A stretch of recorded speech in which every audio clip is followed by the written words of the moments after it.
Good morning, this is Elaine Sebastian with my Office tutorial videos. Today we're going to be looking at PowerPoint. This is the last of the PowerPoint videos, and the specific subject of this video is how to do graphs and tables.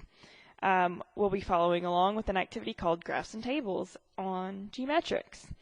So we're going to start off. Remember, there are little identifier numbers right here, and the questions might not be in the same order for you, but you can identify them by this second number, not by the first one. So I'm going to start off with number 1, and number 1 says on slide 2, so anytime you see a slide number, just jump straight to there. It's a lot easier. Okay, so on slide 2, we want to insert a clustered column chart inside the empty text box. So look at this text box here. This text box has this really nice feature where we can automatically add things into it without having to go to this Insert tab. So by clicking this button here, Insert Chart, it's identical to clicking this button here, but it's just quicker. So, make use of that. So go ahead and click the chart. Okay, and well, we need to do a clustered column chart. So you hover and you see, oh, that one's clustered column. Hit OK or double click. And when this comes up, remember, if you've done this in Word or Excel, it's really similar. Or if you've done it in Word, you've seen this before. And you get these nice preset categories and some made-up numbers, and you get these things called series. And this set of instructions says, well, we only want 2 categories and 2 series, and that means your blue box that you see here, that's too big. You need to make it smaller and just do it one direction at a time. Bring it to the left and then bring it up, or vice versa. It doesn't matter what order as long as you take care of it one at a time. And then you need to rename the categories students and adults. So let me just type students. Be sure to capitalize students. And remember, enter allows you to jump down. Adults. Okay, great. It doesn't matter about these. They're outside of that blue box, so we don't have any concern about what they say. And then the series can read, and then tab will allow me to jump sideways, and can't read. Wonderful. And then the data that they want us to actually put in the table is found right here. So students who can read, that's B2. I'm going to put 80%, or just put 80. Can't read. Students who can't read, that's C2.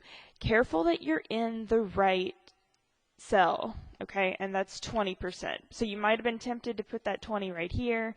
That's not the case. You need to see where students intersects with people who can't read. Okay, next is adults who can read. That's 65 and 35. Okay, you just be sure to click away. And let's see, insert. No, that's it. All right, so that's it for number 1. Nice and easy.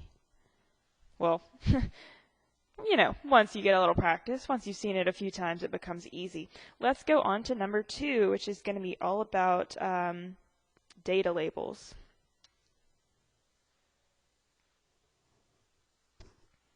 Okay. So on slide 3, we have a competition chart, and a chart, a chart is a chart. To define it, it's a visual representation of some type of data, and a chart is different than a table.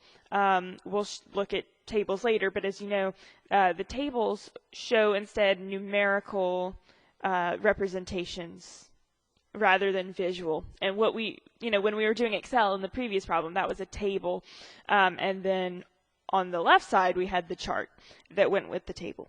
All right, so when we're doing charts, we have a lot of options, and whenever you click on a chart, you're going to get these 3 tabs pop up, and those are the chart tools, and you can pretty much break them down as follows.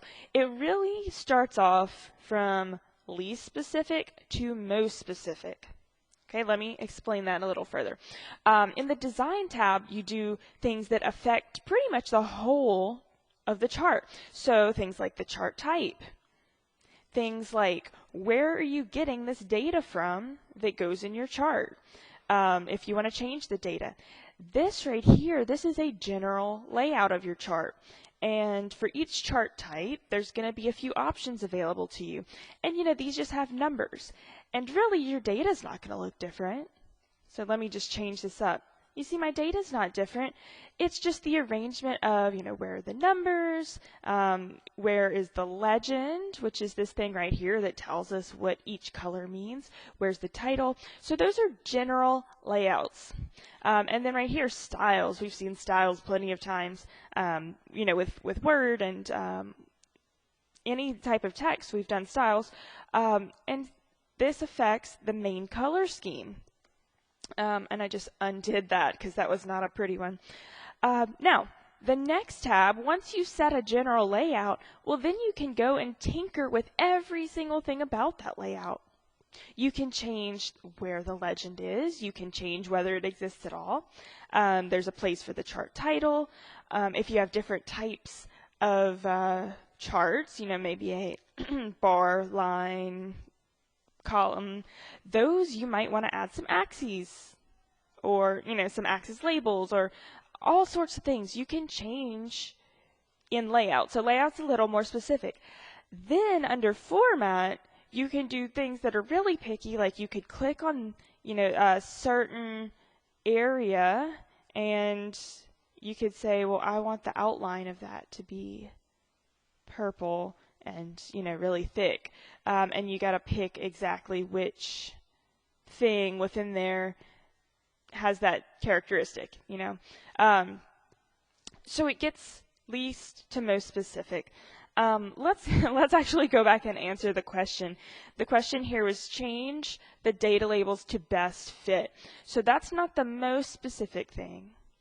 That's going to be in this middle one under layout because we're changing just one component. We're not changing everything. We're just changing where the data labels are. And you go to data labels and you say, okay, I want to put them where they best fit. And actually, yeah, I mean, they are, we already changed that because we tinkered with this already. So you should look like this. It should put them where they best fit. That is how you do number 2. On to number 3. And number 3 also has to do a lot with this being really specific about what we're editing.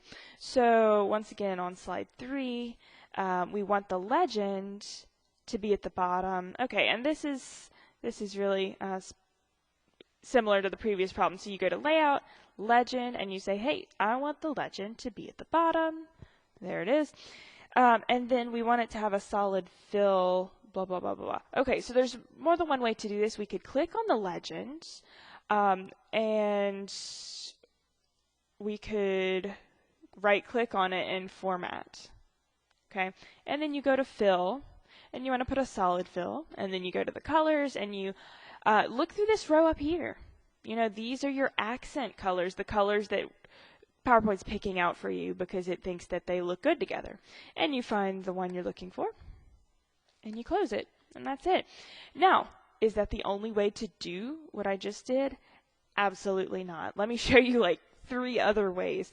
So the first way we clicked, and then we right-clicked. You also could have clicked on the legend and gone to format, shape fill, same thing. You could have clicked anywhere in the chart, and then you could have gone to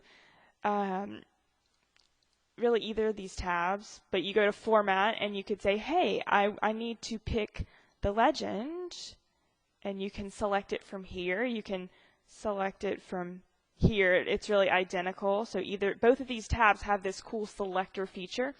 If you right-click anywhere in the chart, it also appears in the little pop-up toolbar. Okay, so you have no excuse for not being able to select the correct thing that you're looking for because there's so many ways to get to it, and anything you need to select shows up in here. So the chart area, that's the whole thing. The plot area is just the part where the data shows up. I know I'm kind of in the way. Let me do this. See, it's just where the actual data is, not the whole data plus title plus blah, blah, blah, you know. Okay, so with that said, what did we are we finished? Yeah, that's it for number 3. So lots of ways to do, oh, one more way. You could go to layout, legend, more options, fill. Okay, so same thing again, and yet another option for you. Let's go into number 4.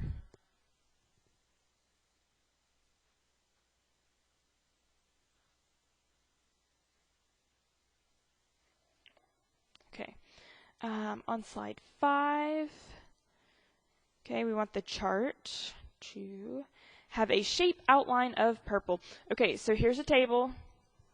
Here's a chart. Click on the chart. Make sure that you're selecting the right thing, because what you shouldn't do is accidentally click in here and now you're clicking on the legend, or you click here, you're clicking on the axis. So let me do this the wrong way first. Let me, click. There's the chart, but what if I clicked there? And then I did the rest of the instructions. I did a shape outline of purple, accent 6, blah, blah, blah. Okay, so I clicked this. I do shape outline, purple, accent 6, and I want it to have a weight of 6. Okay, that's great, but look where it is. It's on the vertical axis, and that's not what I wanted, so let me Control Z to undo. You want to make sure you're selecting the chart area. Once again, there's no excuse for not being able to do it because you have so many options. You can do it from here. You can do it, let's see. You can do it, can you do it from here? Actually, I don't know if you can do it from here, but you just click on the chart. It's super duper easy. You can right click. Okay, all sorts of ways to get this done. And then you could go to Format, and you can say, hey, purple outline, and let's make it have a, there we go. Beautiful, that's it.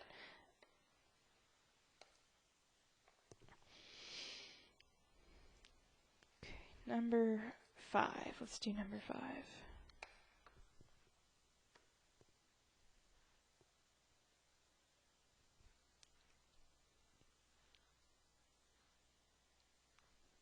All right, on number 5, you are going to insert a new row on the top of the first table. Okay, this is another example where you need to be careful, because if you click right here, look where your cursor is.